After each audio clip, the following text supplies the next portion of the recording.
everyone, and welcome to our channel. Welcome to our homestead. I am so sorry that it's taken us so long to get another video out.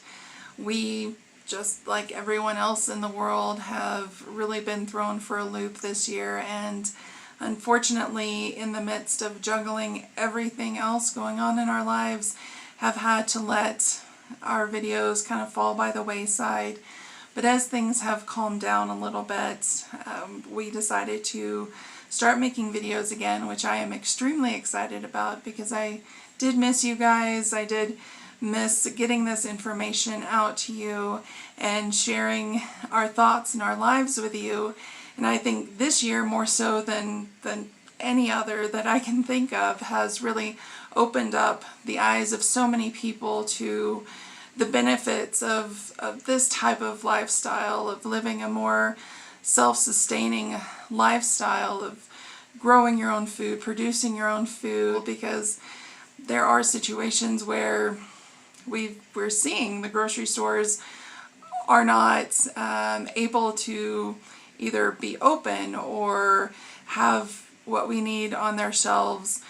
So I'm excited to be back and to be sharing information with you.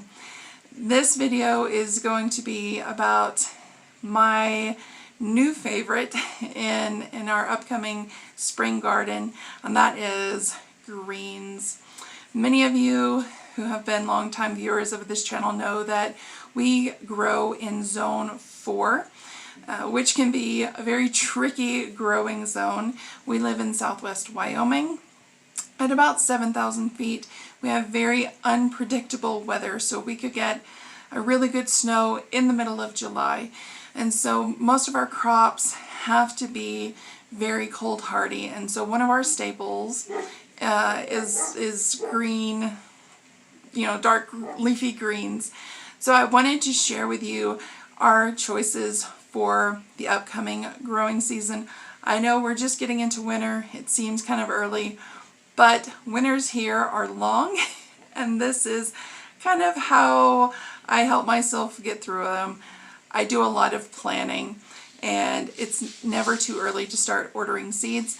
Particularly this year, I anticipate the seed suppliers are going to be running out early. So I wanted to make sure that we got what we needed before they are out of stock. So my main supplier of seeds is Baker Creek. They sell primarily heirloom, so open pollinated. We do usually save our own seed. Generally have a really good experience with them, really good germination rates. I've had a few varieties from them that didn't do so well, but very, very, very few.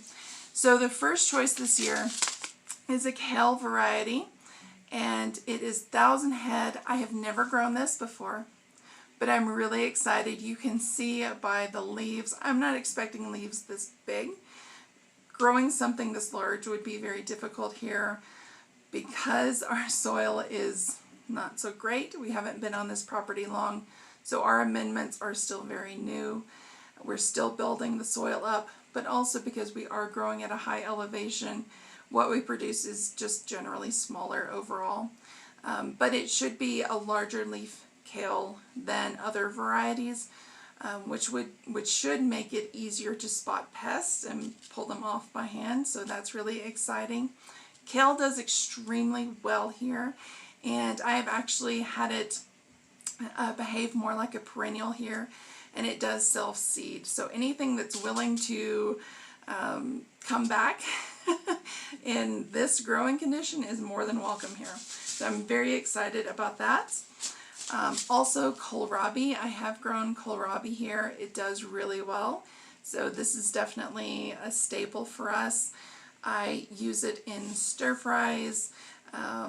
We eat it raw. It's such a good plant. My children love it.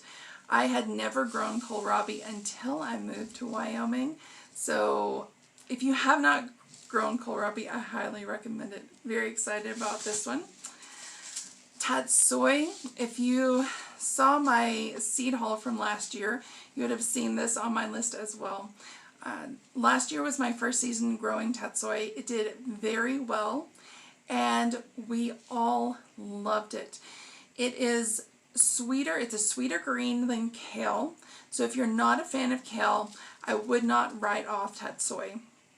It reminds me a lot of maybe bok choy.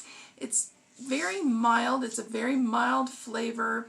It does very well in the cool weather.